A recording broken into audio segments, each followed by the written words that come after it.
Hey guys, how you guys doing? This is Desi. I'm making this video on June 12th, 2021 Saturday. I'm making this video just like a second part of my first video I made, first video on last weekend on June 5th, where I talked about tourist and visitors visa. And basically I talked in detail about the consular officer, what they're looking for, what's the daily job routine and everything. But today I will continue. That video is actually 14 minutes. Today's video is going to be also a long video, but hopefully you'll get a lot of information about the visitors visa, a lot of myths, a lot of real facts that you'll encounter when you go for a visitor's visa. So before I move forward, I just want to let you know that I'm not an attorney I don't work for the State Department. I'm not an attorney. I'm not a counselor. I'm not a consultant. I'm just gonna talk about whatever I've seen in my life here. I've been living in US for many years. I've seen a lot of cases for my friends and families, and based on that information, I will give you some extra information. So stay tuned. Just like all my videos, I'm gonna switch back to Desi language for all my Desi listeners and followers. Um, just please, I've been asking a lot of people to please subscribe. Subscribe, just like. I mean, how long it take to just click like? I mean, nobody's doing that. I mean, a lot of people are watching it, but not too many people are doing it. So just help me out, okay? So just give me motivation to make more informative videos for you guys. So anyway, let's switch over to Desi language now. So आज जो हम बात करेंगे, ये मेरा दूसरा video होगा. पहला वीडियो मैंने बनाया था इसी टॉपिक पे, visitor visa B1 B2 tourist visa के ऊपर. मैं 14 मिनट्स का मैंने वीडियो बनाया था लास्ट वीकेंड पे, 5 जून को. वो आप पहले वो देख लो तो ज़्यादा आपको बेहतर होगा. Otherwise I will try to repeat some of the thing I talked in my last video. लेकिन ये है कि आप वो वीडियो भी देख लो, ये भी देख लो, दोनों से आपको फ़ायदा होगा अगर आपने वीज़ा लेना है, विजिट वीज़ा लेना है USA का. ठीक है, यहाँ मैंने अपने सामने पॉइंटर लिखे हुए कुछ क्वेश्चन हैं. I will try to answer those. और उसके बाद कुछ मिथ्स हैं जो लोगों ने बना ली हैं कि वीज़ा काउंसलर ऑफिसर ये देखता है और वो देखता है, आप ये करें, आप ये पहने, ये ना करें. So I will discuss those two. I mean, मुझे याद नहीं कि मेरे पास कितनी मैंने चीज़ें सुनी हैं और देखी हैं जो कि a lot of time I laugh on that, but लेकिन यह कि थोड़ा सा क्लियर कर देंगे. ठीक है जी. तो बेसिकली मैंने जिस तरह लास्ट वीडियो में आपने बताया था कि जब आप जाते हैं इंटरव्यू के लिए, नॉन इमिग्रेंट वीज़ा ले रहे हैं आप, विजिटर वीज़े के लिए, उसमें काउंसलर ऑफिसर जो है, जिसे आप वीज़ा ऑफिसर भी कहते हैं, वो क्या देख रहा है या देख रही है? वो बेसिकली दो चीज़ें देख रहे हैं. वो ये देख रहे हैं कि ये बंदा है, बंदी मेरे सामने खड़ा हुआ है, इसकी फैमिली टाइज क्या हैं अपनी कंट्री से, होम कंट्री से, और जब ये अमेरिका चला जाएगा तो ये वापस आएगा या आएगी या नहीं आएगी. तो वो this is what they are looking for. ठीक है जी. तो इसमें उनकी जॉब से ज़्यादा आपकी जॉब है. आपको समहाउ कन्विंस करना है अगले को, जो ऑफिस के सामने खड़ा है, कि भैया मैंने वापस आना है, अपने मुल्क वापस आना है. मैंने सिर्फ थोड़े अरसे के लिए 2-4 जो भी है आपको प्लान, 2-4 वीक है या 2-3 महीने हैं, जो भी है, उसके लिए मैंने जाना, फिर मैं वापस आना है. तो ये वो ऑफिसर देख रहा है कि उसने आपका क्या प्लान है. ठीक है जी. हाँ, यहाँ मैंने कुछ चीज़ें लिखी हुई हैं तो ताकि मेरे पॉइंट्स ताकि मैं जल्दी जल्दी कवर कर लूँ. तो अच्छा, कौन अप्लाई? सबसे पहले ये बात है कि who can apply for US visa. ठीक है, कोई भी कर सकता है. Anyone living abroad who wants to come see US, वो आ सकते हैं. ठीक है जी. तो कोई भी कर सकता है. DS-160 आपने फाइल करना है, उसकी फीस देनी है.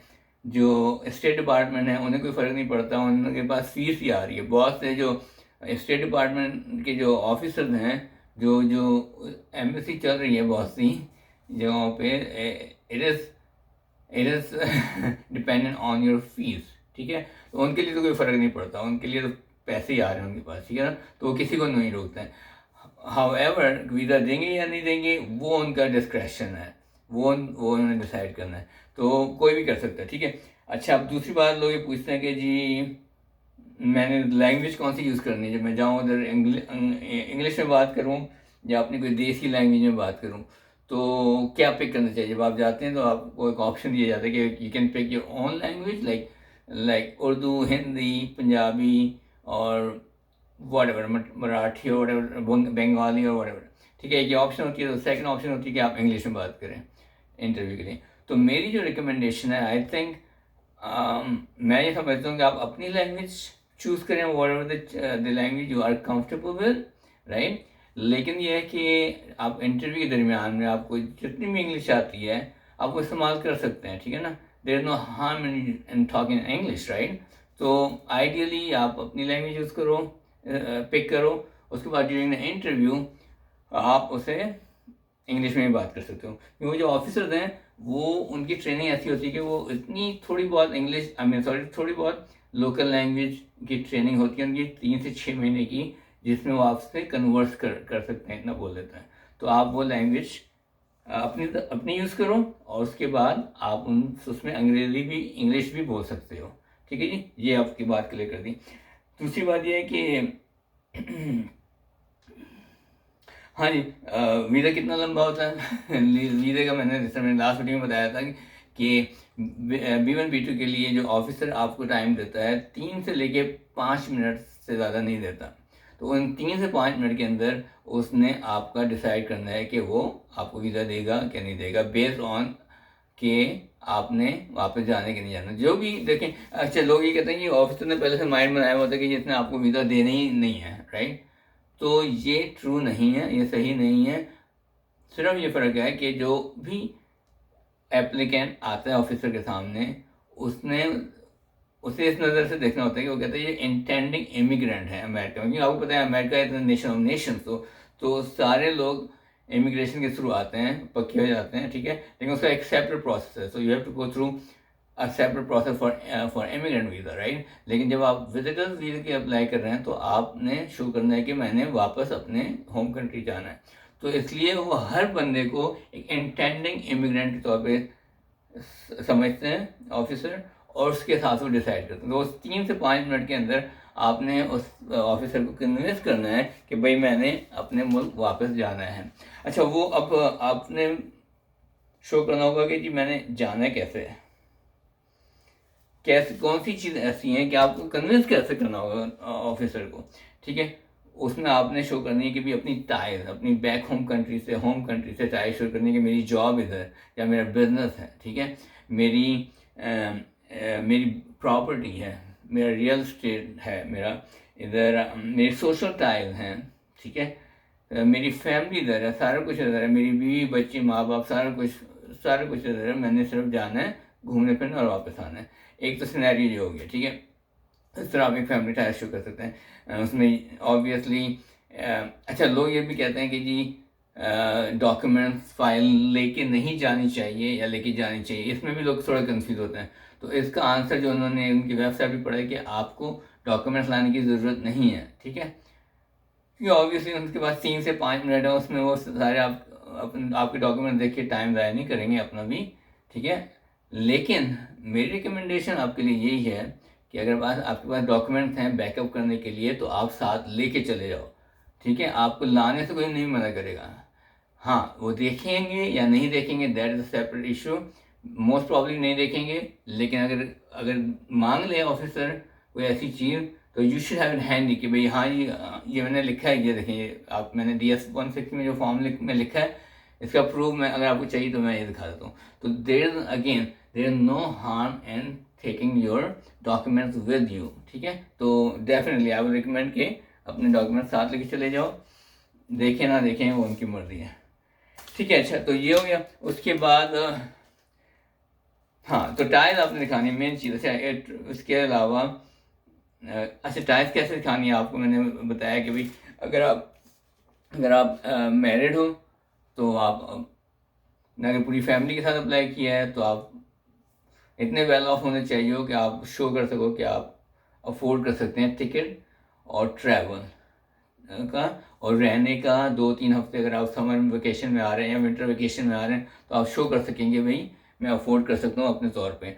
मुझे किसी की हेल्प की ज़रूरत नहीं है। तो वो भी एक ऑप्शन ही है, ठीक है। आप अपने बैंक की इंफॉर्मेशन लेके जा सकते हैं, आपका बिजनेस की इंफॉर्मेशन है वो दिखा सकते हैं या लेके जा सकते हैं। वो सर आपको DS 160 में आप लिखेंगे तो खुद ही ऑफिसर पढ़ लेगा, ठीक है। तो इस तरह शो करना है। बाकी अगर आपकी प्रॉपर्टी है, प्रॉपर्टी को भी आप उसमें लिख दें, प्रॉपर्टी के पेपर हैं वो साथ लेके चले जाएं।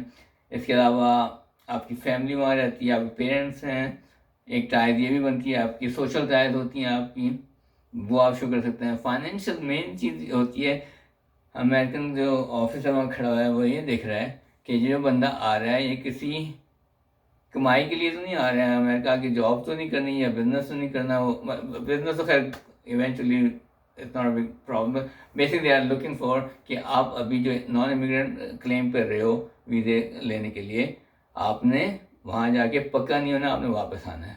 तो उसे आप ऐसे शो कर सकते हैं कि भाई मैं इतना स्ट्रांग हूँ कि मैं घूमने फिरने के लिए जाऊँगा और वापस आऊँगा। अच्छा एक बात ये, इसके अलावा ट्रैवल हिस्ट्री भी बहुत काउंट करती है। लोग कहते हैं जी ट्रैवल हिस्ट्री से कोई फ़र्क नहीं पड़ता है।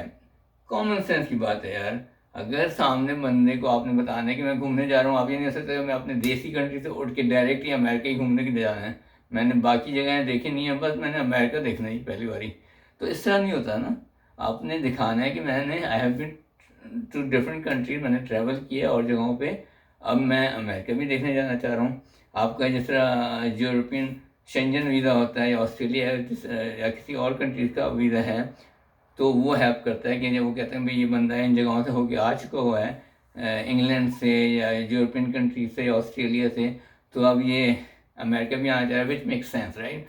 लेकिन ये कि आप ये नहीं कह सकते कि भाई मैं डायरेक्ट पाकिस्तान से उठाऊँ और मैं या इंडिया से उठाऊँ या बांग्लादेश से उठाऊँ और मैं जा रहा हूँ अमेरिका राइट अवे देखने, तो कॉमन सेंस नहीं बनती है, तो वो उससे वो कन्विंस नहीं होगा। तो ट्रैवल हिस्ट्री मैटर करती है। लकीली कोई ज़रूरत से बंदा हो चाहे वो उसे वीज़ा मिल जाए, लेकिन नॉर्मली इस तरह नहीं होता। ट्रैवल हिस्ट्री आपको थोड़ी सी बनानी पड़ती है before you apply for US visa, ठीक है जी। ये हो गया।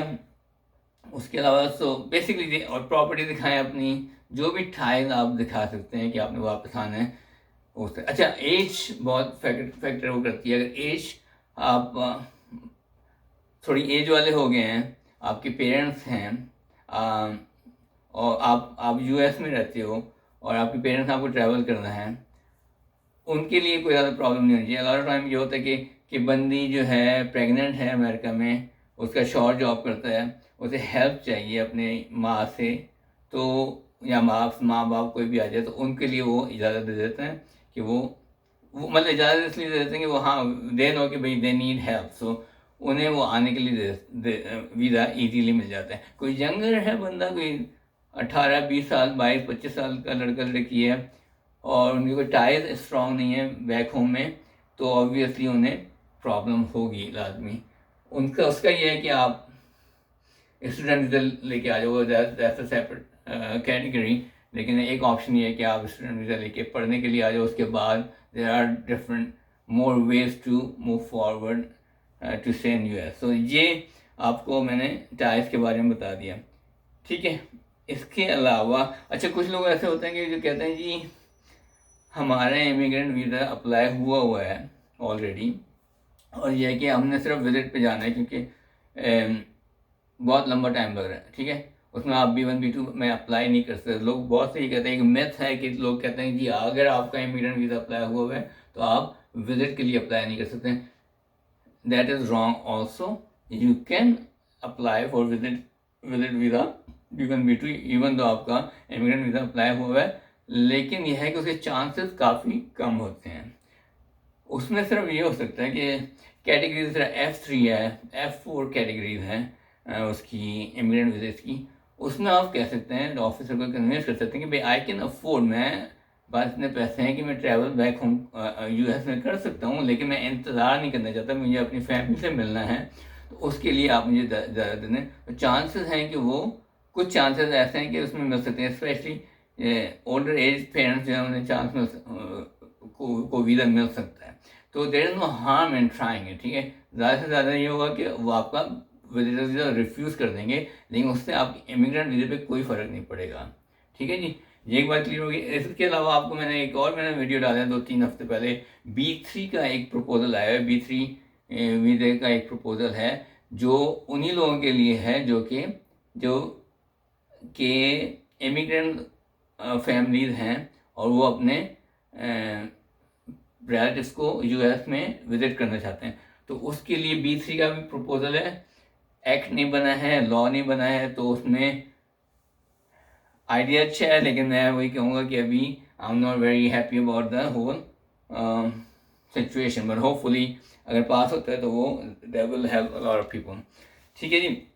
अच्छा, उसके बाद ये इसके अलावा आपने सच बोलना है। ठीक है, अगर आप सच बोलेंगे तो आपकी बॉडी लैंग्वेज भी सच्ची होगी। ठीक है, अगर आप झूठ बोलेंगे तो आप इधर उधर देखेंगे, आप कॉन्फिडेंट नहीं होंगे। ठीक है, तो आपने जो लिखा है अपनी एप्लीकेशन में, आप उसी चीज़ पे स्टिक रहें और उसी से उसको चेंज ना करें। तो अगर आपने लिखा है कि मैंने 2 हफ्ते के लिए जाना है घूमने के लिए, 2 हफ्ते के लिए आप बता दें। अगर आपने 3 महीने के लिए जाना है वो बता दें।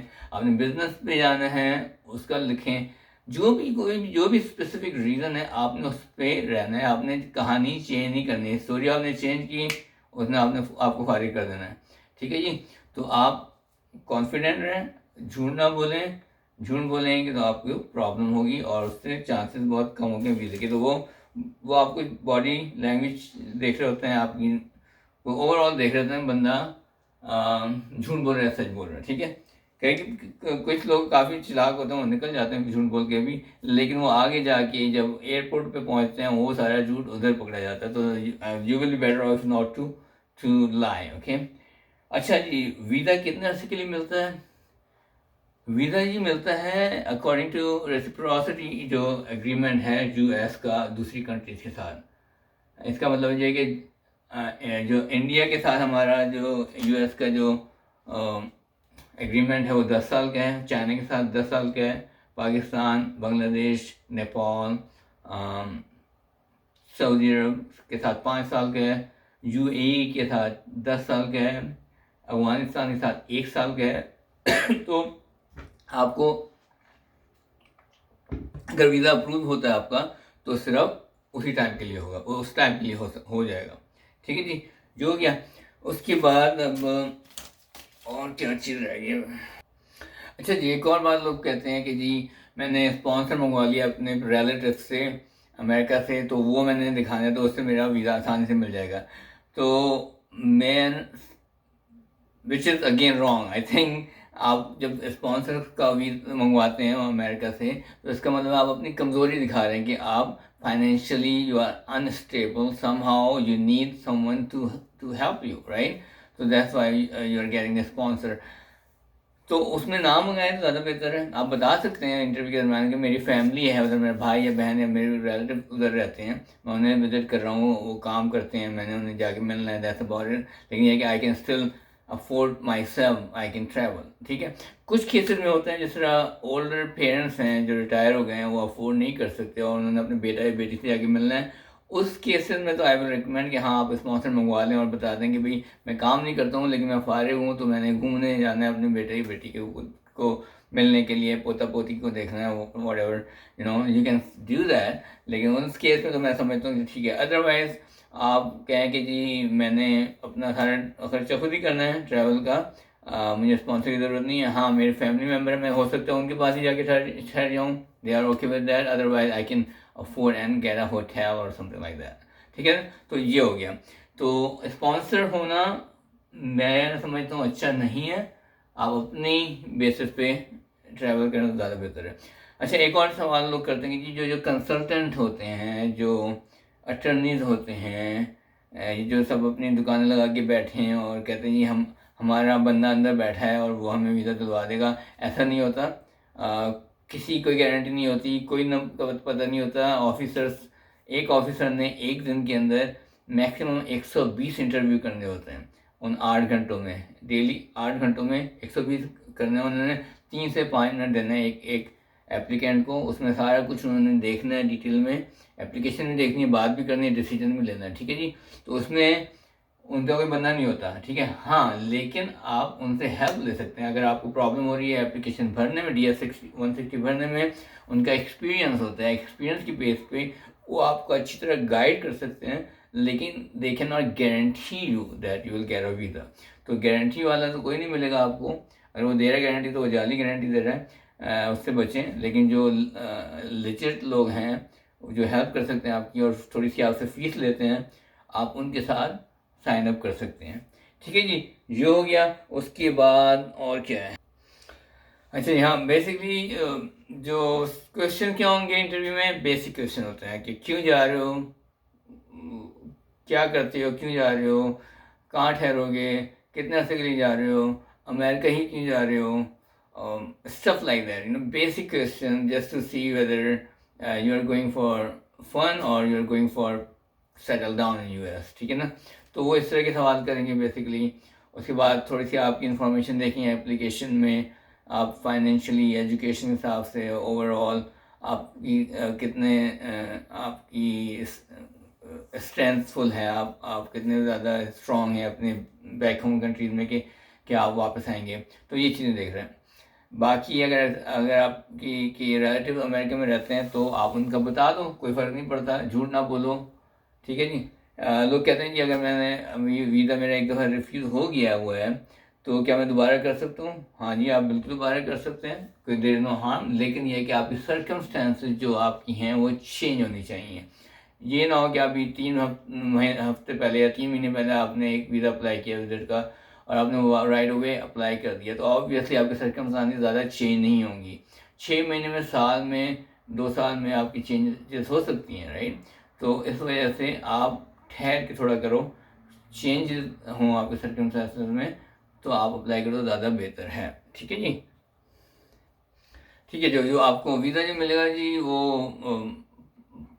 5 साल का या 10 साल का, डिपेंडिंग ऑन योर कंट्री मिल सकता है। लेकिन आपको जो एंट्रेंस मिलती है वो 6 महीने की मिलती है। वो 6 महीने की एंट्रेंस, अगर आप 6 महीने में के बाद आप और रहना चाहते हो कि आप एक दफ़ा और उसे 6 महीने के लिए एक्सटेंड कर सकते हो, लेकिन मैक्सिमम 1 साल से ज़्यादा आप वहाँ नहीं रह सकते।